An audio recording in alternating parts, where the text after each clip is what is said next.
Hi hello ನಮಸ್ಕಾರ ಎಲ್ರಿಗೂ. Welcome back to Malnad ಹುಡುಗಿ ಯೂಟ್ಯೂಬ್ ಚಾನಲ್. ಮೋದಕ ಇಲ್ಲದೆ ಗಣಪತಿ ಹಬ್ಬ ಕಂಪ್ಲೀಟೇ ಆಗೋದಿಲ್ಲ. ಅದಕ್ಕೆ ನಾನಿವತ್ತು ನಿಮಗೆ ನಮ್ಮ ಗಣೇಶನ ಫೇವ್ರೆಟ್ ಆಗಿರೋ ಮೋದಕನ ಮಾಡೋದು ಹೇಗೆ ಅಂತ ಹೇಳ್ಕೊಡ್ತಾ ಇದ್ದೀನಿ. ಒಂದು ಬಾಣಲಿಗೆ 2 ಟೇಬಲ್ ಸ್ಪೂನಷ್ಟು ಎಳ್ಳನ್ನು ಹಾಕ್ಕೊಂಡು ಕಲರ್ ಚೇಂಜ್ ಆಗೋವರೆಗೂ ಅದನ್ನು ಹುರ್ಕೋಬೇಕು. ಗೋಲ್ಡನ್ ಬ್ರೌನ್ ಬಂದಿದ ತಕ್ಷಣ ನಾನು ಅದಕ್ಕೆ 1 ಕಪ್ನಷ್ಟು ಕಾಯಿ ತುರಿನ ಹಾಕ್ತಾ ಇದ್ದೀನಿ. ಕಾಯಿ ತುರಿನೂ ಅಷ್ಟೇ ಹಸಿ ಸ್ಮೆಲ್ ಹೋಗೋವರೆಗೂ ಚೆನ್ನಾಗಿ ಹುರ್ಕೋಬೇಕಾಗುತ್ತೆ. ನಾನಿಲ್ಲಿ ತುಪ್ಪ ಅಥವಾ ಎಣ್ಣೆನ ಯೂಸ್ ಮಾಡ್ತಿಲ್ಲ, ಡ್ರೈ ರೋಸ್ಟ್ ಮಾಡ್ತಾ ಇದ್ದೀನಿ. ಮತ್ತು ಸಿಹಿ ನೋಡಿಕೊಂಡು ನಾನಿಲ್ಲಿ 1/4 ಕಪ್ನಷ್ಟು ಬೆಲ್ಲನ ಹಾಕ್ಕೊಂಡಿದ್ದೀನಿ. ಬೆಲ್ಲ ಎಲ್ಲ ಕಂಪ್ಲೀಟಾಗಿ ಮೆಲ್ಟ್ ಆದಮೇಲೆ ನಾವು ಅದಕ್ಕೆ ಚಿಟಿಕೆಯಷ್ಟು ಏಲಕ್ಕಿ ಪುಡಿನ ಹಾಕ್ಕೊಂಡು ಒಂದೊಳ್ಳೆ ಮಿಕ್ಸ್ ಕೊಡಬೇಕು. ಅದಾದ ನಂತರ ಡ್ರೈ ಫ್ರೂಟ್ಸ್ನ ಹಾಕ್ಕೊಳ್ಳಿ. ನಾನಿಲ್ಲಿ ದ್ರಾಕ್ಷಿನ ಹಾಕೋತಾ ಇದ್ದೀನಿ. ಇಲ್ಲಿಗೆ ಸ್ಟಫಿಂಗ್ ರೆಡಿ ಆಗುತ್ತೆ.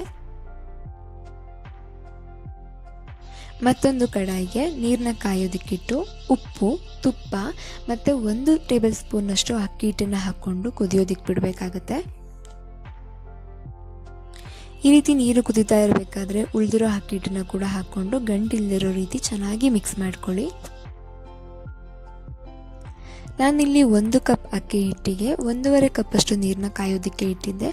ನಿಮಗೇನಾದರೂ ತೆಳ್ಳಗಾಯಿತು ಅಂತ ಅನಿಸಿದ್ರೆ ನೀವು ಅಕ್ಕಿ ಹಿಟ್ಟನ್ನ ಆ್ಯಡ್ ಮಾಡ್ಕೋಬಹುದು, ಅಥವಾ ಗಟ್ಟಿ ಆಯಿತು ಅಂತಂದರೆ ಬಿಸಿನೀರನ್ನು ಹಾಕಿ ಕೂಡ ಮ್ಯಾನೇಜ್ ಮಾಡ್ಕೋಬಹುದು. ಇಷ್ಟಾದ ಮೇಲೆ ನಾವು ಸ್ಟವ್ನ ಆಫ್ ಮಾಡಿ ಈ ಹಿಟ್ಟನ್ನ ಚೆನ್ನಾಗಿ ನಾದ್ಕೋಬೇಕಾಗುತ್ತೆ. ಚಪಾತಿ ಹಿಟ್ಟಿರುತ್ತಲ್ವ ಅದಕ್ಕೆ ಬರೋ ರೀತಿ ನಾದ್ಕೊಳ್ಳಿ. ನಿಮಗೆ ನಾದಬೇಕಾದ್ರೆ ಹಿಟ್ಟು ತುಂಬ ಗಟ್ಟಿ ಇದೆ ಅಂತ ಅನಿಸಿದರೆ ಇವಾಗ ಕೂಡ ನೀವು ಬಿಸಿನೀರನ್ನ ಹಾಕ್ಕೊಂಡು ನಾದ್ಕೋಬಹುದು.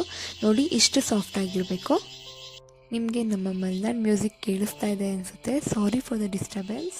ಅದಾದ ನಂತರ ನಾವು ಮೋದಕ ಮಾಡೋ ಮೌಲ್ಡ್ ಇರುತ್ತಲ್ವ ಆ ಮೌಲ್ಡ್ಗೆ ಈ ರೀತಿ ಹಿಟ್ಟನ್ನು ಹಾಕಿ ಅದನ್ನು ಸುತ್ತ ಪ್ರೆಸ್ ಮಾಡಬೇಕಾಗುತ್ತೆ. ನಾನಿಲ್ಲಿ ವಿಡಿಯೋಲಿ ಯಾವ ರೀತಿ ತೋರಿಸ್ತಾ ಇದ್ದೀನಲ್ವ ಅದೇ ರೀತಿಯಾಗಿ ಮಾಡಿ ಅದಾದಮೇಲೆ ಮಧ್ಯಕ್ಕೆ ಸ್ಟಫಿಂಗ್ನ ತುಂಬಿ ಕ್ಲೋಸ್ ಮಾಡಬೇಕಾಗತ್ತೆ.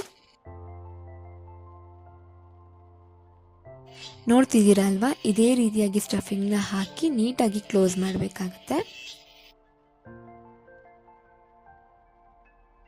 ಇದೇ ರೀತಿಯಾಗಿ ಎಲ್ಲ ಮೋದಕಗಳನ್ನ ಮಾಡಿ ರೆಡಿ ಮಾಡಿ ಇಟ್ಕೊಳ್ಳಿ. ಅದಾದ ನಂತರ ಸ್ಟೀಮಲ್ಲಿ ಬೇಯಿಸಿ ಏನು ಕಡುಬೆಲ್ಲ ಬೇಯಿಸೋದಕ್ಕೆ ಪ್ರೀ ಹೀಟ್ ಮಾಡ್ತೀವಲ್ವ ಅದೇ ರೀತಿಯಾಗಿ ಪ್ರೀ ಹೀಟ್ ಮಾಡಿ ನಾವು ಬೇಯಿಸ್ಕೋಬೇಕಾಗುತ್ತೆ. 10 ನಿಮಿಷಗಳ ಕಾಲ ಸ್ಟೀಮಲ್ಲಿ ಬೇಯಿಸಿದ್ರೆ ಮೋದಕ ರೆಡಿ ಆಗುತ್ತೆ. ನಾನು ತಗೊಂಡಿರುವಂತಹ ಮೆಷರ್ಮೆಂಟಲ್ಲಿ ನನಗೆ 21 ಮೋದಕಗಳು ಕರೆಕ್ಟಾಗಿ ಆಗಿದೆ. ಆ್ಯಂಡ್ ಗಣಪನಿಗೆ 21 ಮೋದಕ ತುಂಬಾ ಶ್ರೇಷ್ಠ.